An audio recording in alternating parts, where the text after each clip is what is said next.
Subukan ang patakbuhin ngayong araw ang MMDA River Bus Ferry sa Ilog Pasig. Yan ay para mabigyan ng iba pang alternatibo ang mga commuter, lalo't inaasahang bibigat at daloy ng trapiko sa mga susunod na buwan dahil sa road projects. May ulat on the spot si Steve Dailisan. Steve? Pia, sa dry run ngayong araw ng MMDA sa River Bus Ferry sa Pasig River, ilang adjustment na lang daw yung kailangan gawin para mas mapaganda ang serbisyo nito sa mga sasakay. Ang 5 knots o 10 kilometers per hour na bilis nito kailangan daw doblehin. Kanina kasi, Pia, inabot ng halos 2 oras yung biyahe mula sa Guadalupe Station sa Makati City hanggang Plaza Mexico sa Intramuros, Maynila. Ang target niya, Chairman Francis Tolentino, 40 to 45 minutes lang para maging mas mabilis na biyahe ng mga pampublikong sasakyan sa kalsada lalo't wala namang traffic sa ilog.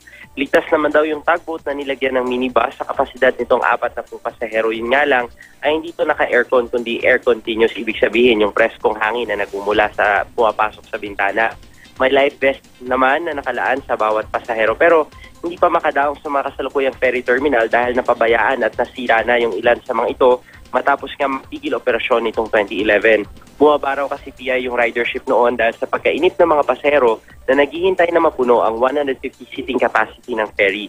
Wala pang pinal na pasahe pero tiyak abot kaya at di malalayo o mas mura pang araw sa dating single na 25 hanggang 60 pesos. Ito raw yung tatalakayin bukas sa pulong kasama ang DOTC. Posible rin daw, Pia, na paamyandahan sa LTFRB yung ilang ruta ng jeep para may masakyan yung mga pasahero mula sa ferry terminal o kung di naman may mga bisikleta ring maaring pahiram para magamit naman sa bike lanes na bubuksan.